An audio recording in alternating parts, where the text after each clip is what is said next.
Hi everyone, welcome to our channel. ఈరోజు అయితే చాలా టేస్టీ, హెల్తీ అండ్ ఎనర్జీ, అంతేకాదు హై ప్రోటీన్ రెసిపీ కూడా. ఈ రెసిపీని ఏ విధంగా ప్రిపేర్ చేసుకోవాలో చూద్దాం. ముందుగా ఇక్కడైతే నేను రైస్ కుక్కర్ గ్లాస్తో 1.5 గ్లాస్ కందిపప్పు యాడ్ చేసుకొని వాటిని బాగా వాష్ చేసుకొని 1 విజిల్ వచ్చేంత వరకు కుక్ అవ్వనివ్వాలి. ఇది కుక్ అయ్యేంత లోపల ఇక్కడైతే 3 medium size onions, 2 medium size tomatoes, కొన్ని వెల్లుల్లి ముక్కలు, గ్రీన్ చిల్లీస్, టేస్ట్కి సరిపడా సాల్ట్.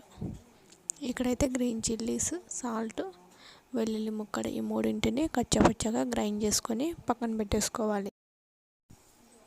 తర్వాత 1 విజిల్ వచ్చిన తర్వాత అవి కుక్ అవ్వకుంటే నార్మల్ ప్లేట్ పెట్టేసుకొని 3 మినిట్స్ పాటు అలాగే సాఫ్ట్ కాకుండా ఈ విధంగా మీడియంగా కుక్ అయ్యేంత వరకు కుక్ అవ్వనివ్వండి. ఇక్కడ చూస్తున్నాను చూడు, ఈ విధంగా పొడి పొడిగా కుక్ అవ్వాలి.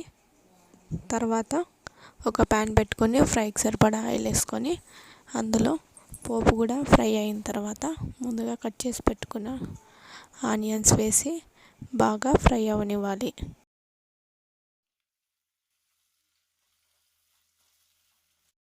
ఈ విధంగా కుక్ అయిన తర్వాత టొమాటోస్, టేస్ట్కి సరిపడా సాల్ట్ కూడా యాడ్ చేసి వీటిని కూడా బాగా కుక్ అవనివ్వాలి.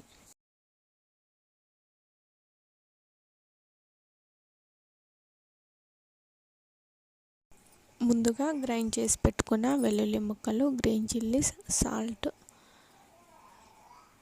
ఈ పేస్ట్ను కూడా వేసి బాగా ఫ్రై అవ్వనివ్వాలి. ఈ విధంగా ఫ్రై అయిన తర్వాత అందులో 1 టేబుల్ స్పూన్ పసుపు కూడా యాడ్ చేసుకొని బాగా ఫ్రై అవ్వనివ్వాలి. ఈ విధంగా ఫ్రై అయిన తర్వాత ముందుగా కుక్ చేసి పెట్టుకున్న కందిపప్పును కూడా యాడ్ చేసుకొని ఫ్రై అంతా కలిసే విధంగా బాగా మిక్స్ చేసుకోవాలి. ఈ విధంగా మిక్స్ చేసుకొని ఈ పప్పు అంతా దగ్గర పడే విధంగా కుక్ అవ్వనివ్వాలి. ఫైనల్గా కొంచెం కొత్తిమీర కూడా యాడ్ చేసుకొని 2 మినిట్స్ పాటు అలాగే కుక్ అవ్వనివ్వాలి.